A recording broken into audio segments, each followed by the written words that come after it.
This country is blessed with a very young population, but it's also true that we have to work tirelessly to be able to provide opportunities, to be able to make an India that's inclusive, that growth is not the only criteria, but equitable growth is the key. And young people, educated people, really have a lot of contribution to make. And to my mind, India is a country that is made up of more than one ideology, more than one narrative. So how to get people together, how to make India a 21st century nation that can take upon the challenges that the times have brought to us. I think politically we have different views, and I think the government of the day may have tried last 10 years, but there is certainly a sense of lacking, a sense of not being included, and a sense of despair between the young people as they move forward, and the huge divide that we have between our society, rich and poor. There are many challenges, but for young people, I think there's a lot of opportunity, and we in the opposition are happy to be constructive in our role, but we certainly will make the government of the day accountable and answerable as we move on. But Sachin, I have to ask you, if you look at recent election results, not just the Lok Sabha election results, but you look at Haryana and Maharashtra, where your party was expected to do very well, but it didn't. Don't you think that your party is losing or has already lost that connect with the Indian youth?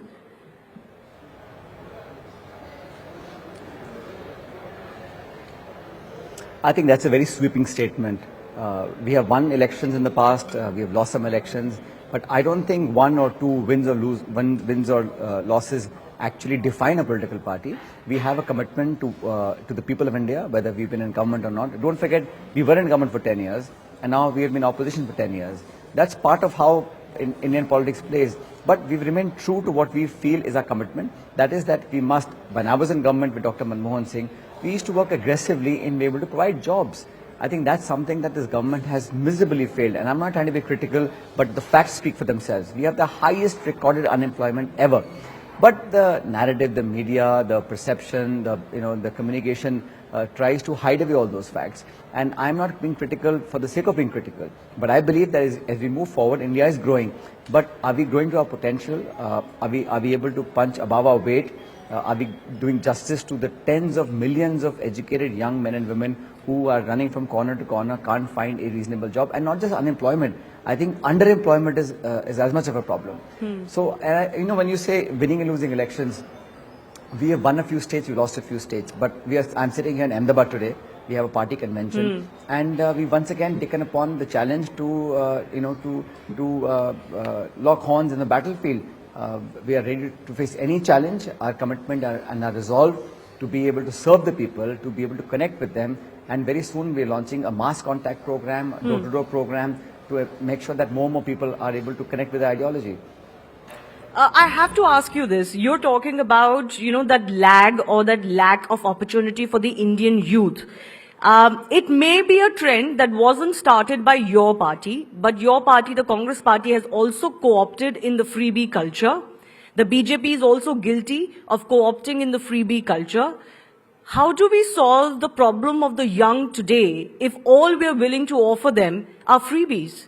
Is your party also not guilty of doing this for the sake of winning elections, and still you're not winning elections? What does that say?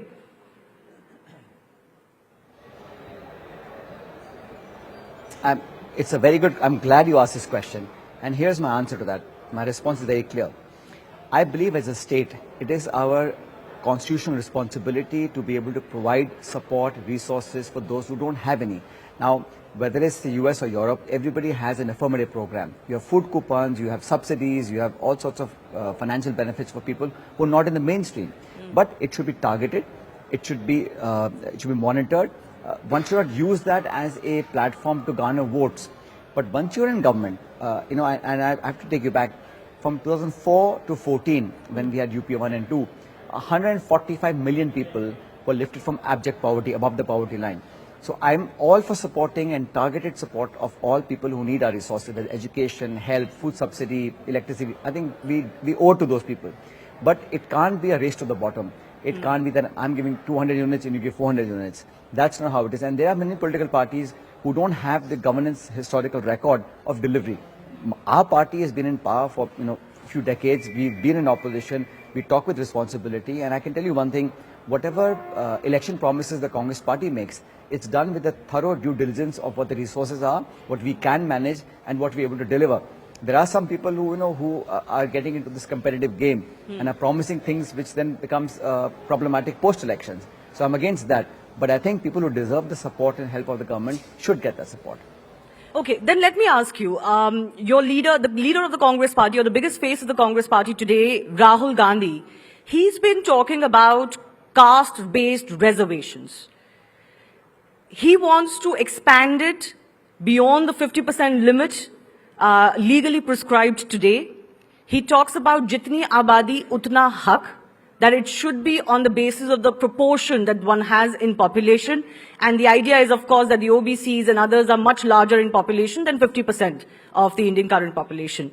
If we go that route, the direct question that comes to mind is what happens to merit then? Because the young of the country, the youth of the country, if there is one thing they tell politicians again and again, and us when we go to the field, is that they want an India which runs on merit, not on किस परिवार से आते हो, आपके माता पिता कौन है.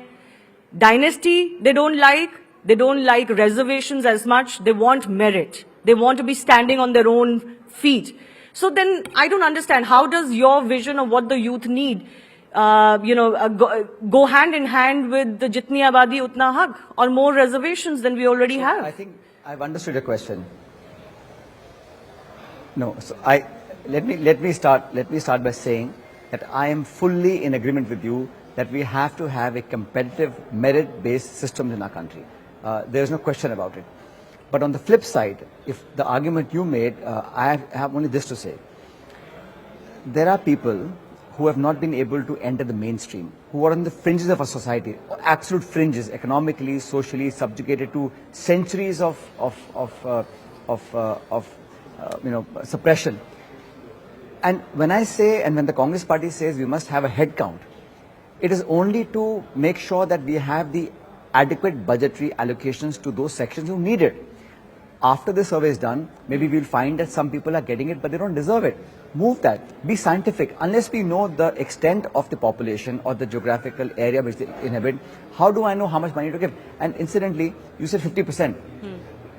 Who said 50%? Why not 40 or 55? This limit is arbitrary because it was set, some decades ago. India has changed. I think we must have a head count to see the socio-economical background of everybody in this country, and then take a considered view of how much to allocate where. It's very scientific. Now we have technology, we have bank accounts, we have direct benefit transfer, we have, technology at our disposal to figure out which areas, which section, and which part of our society needs such support. Right now it's done ad hoc. It's done, if I run a government, I'll say I support this one, you come to power, you support that one. There is no scientific basis of allocating budgets, money, schemes, programs. And there is no scientific way of monitoring that. All we're saying is, let the truth come out, let us have a full head count, and based on that, post-discussion, do a merit-based system of how do you allocate resources. Right now, resource allocation is done at the whim and fancy of a political party or a government. There is no data to back it. Every time we have gone to court, court always says, please give empirical evidence of why you want to do this scheme or reservation, for example. And I think there's no harm. There are about a dozen states who have already crossed the 50% limit. So 50% limit is something that was, put down by some court decades ago. There is no reason for us not to have a head count and then take a reality check as to how much we need. Perhaps we need less. And if we have to cross a limit in some areas, let's do that. Let's not be bound by history and legacy and not be scientific in our approach. So to your argument that this will kill merit, I don't believe it. I think people who have merit have enough space and they should get space. But those who have been left out in the mainstream for decades and centuries do need a level playing field.